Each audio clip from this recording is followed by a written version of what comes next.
अस्सलाम वालेकुम। आप देखें मेरा और आपका YouTube channel my opinion with Wahab Razzaq. यकीनन सारे भाई ठीक-ठाक होंगे, फर्स्ट क्लास होंगे। थोड़ा-सा सेटअप चेंज किया, मैंने कहा ज़ाहिर है पीछे से बैकग्राउंड थोड़ा चेंज कर दें और स्टूडियो तैयार कर रहे थे। स्टूडियो में फिर मेहनत लगी। हीज़र भाई आजकल ज़रा बिज़ी हैं। थोड़ा-सा आपको पता है सर्वे वगैरह भी करने होते हैं, तो काफ़ी देर से हम सर्वे में बिज़ी थे। मैं और हीज़र भाई सर्वे में बिज़ी रहे और काफ़ी इलाकों में जाकर सर्वे किया।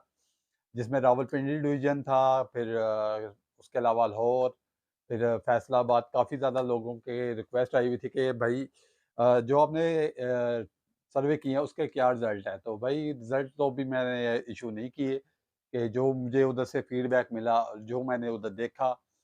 अगर रावलपिंडी की मैं बात करूँ तो रावलपिंडी की जो 12 सीटों में से अगर अगर मोटा-मोटा मैंने जो सर्वे किया है, जब मैं वीडियो भी अपलोड करूँगा वो आपको पता लग जाएगा।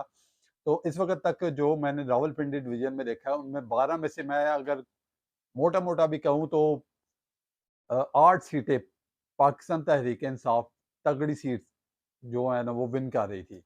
पर जो अभी ये हाँ साहब का जो फैसला आया इसके बाद जो हालात पैदा हो चुके हैं अभी तक, नो डाउट पीटीआई का ग्राउंड अगर देखा जाए तो वो इस वक़्त वोट बैंक ज़्यादा बढ़ा है। इस वजह से क्योंकि लोग वो मैंने जो गुस्सा देखा वो मैं आपसे शेयर करता चलूँ कि लोगों को ये चीज़ का समझ आ चुकी है कि ये जो हुकूमत थी जो अभी कुछ ही घंटे की मेहमान रह चुकी है, ये हमारे लिए नहीं थी आई, ये अपने लिए आई थी। और अवाम के लिए इन्होंने कुछ नहीं दिया सिवाय एक्का की बत्ती के पीछे लगाया और ये अपने केसेस ख़त्म किए और बस रशियन तेल आया और रशियन तेल चले गया। अवाम को बस एक बेवकूफ़ बनाया आपने, केसेस ख़त्म किए, ओवरसीज़ पाकिस्तानी का वोट बैंक ख़त्म किया, लेजिस्लेशन की और चलते बने। आज बिलावल साहब ने एक बड़ी अच्छी तकरीर की, बड़ी अच्छी बात की। उस पे मैं ज़रूर आपका गौर करवाना चाहूँगा और जो उन्होंने बात की वो बड़ी अच्छी थी। एक बात की कि हमें इस दौर से आगे निकलना चाहिए कि हमें पकड़-धकड़ हर चीज़ से बाहर निकलना चाहिए। पर इस वक़्त अगर देखा जाए पाकिस्तान के जो हालात हैं माशी तौर पे वो कोई अच्छे नहीं हैं। मैंने जिन लोगों से रिपोर्ट पता भी की और जो मैंने जाके लोगों में सर्वे भी किए, लोग इस वक़्त पाकिस्तान तहरीक-ए-इंसाफ से ही जुड़ रहे हैं।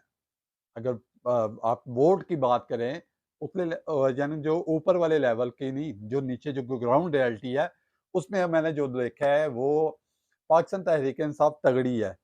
अब जो हाँ साहब के अंदर होने के बावजूद अगर आप पेशावर के जो ये अभी इलेक्शंस हुए हैं, आप उनमें देख लें, ये पाकिस्तान तहरीक-ए-इंसाफ उधर चौथे नंबर पे आई थी।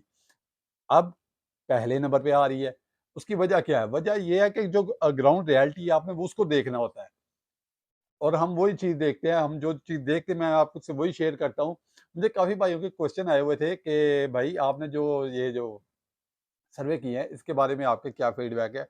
तो भाई वो जब आप सर्वे देखेंगे वो आपको सब पता लग ही जाएगा। मैंने रावलपिंडी का आपको मोटा-मोटा बताया।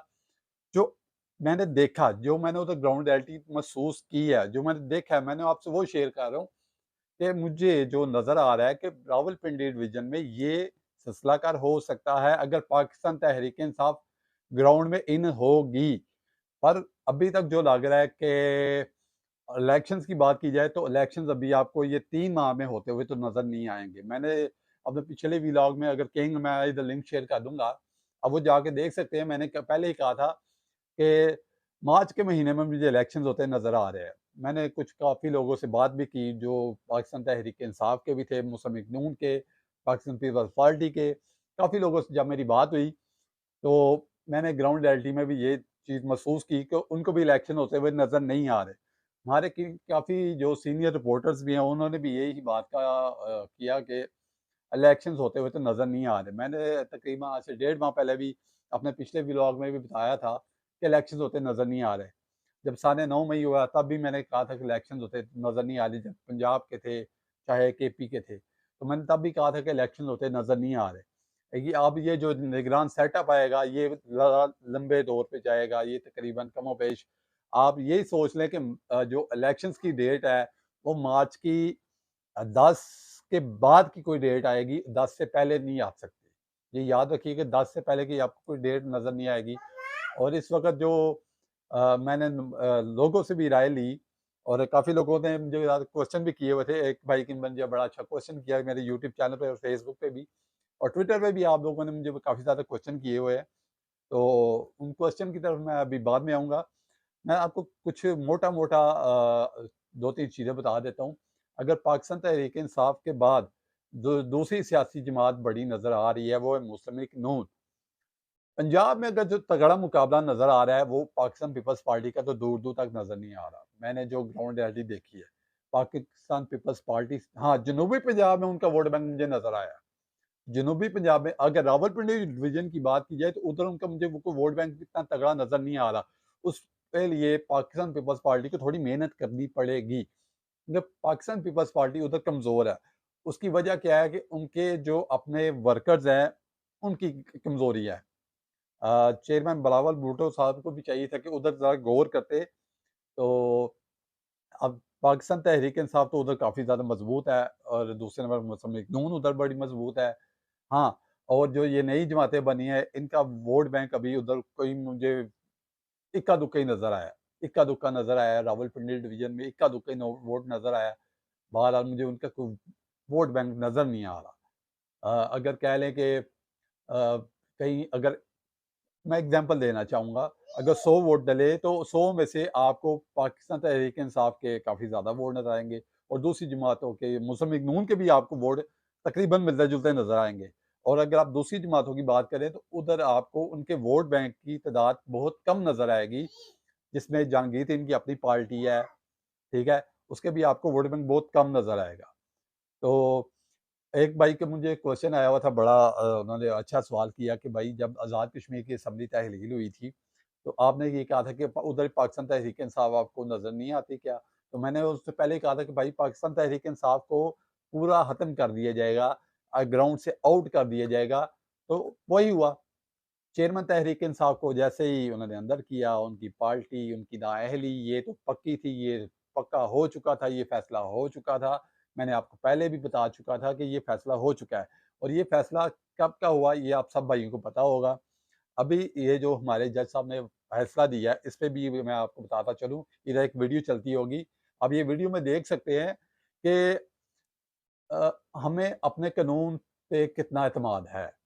ये सवालिया निशान हमारे कानून पे अब खड़ा हो चुका है कि जब भी कोई फैसला आता है हर सियासतदान पे, तो हम बदले की सियासत पे चलते हैं।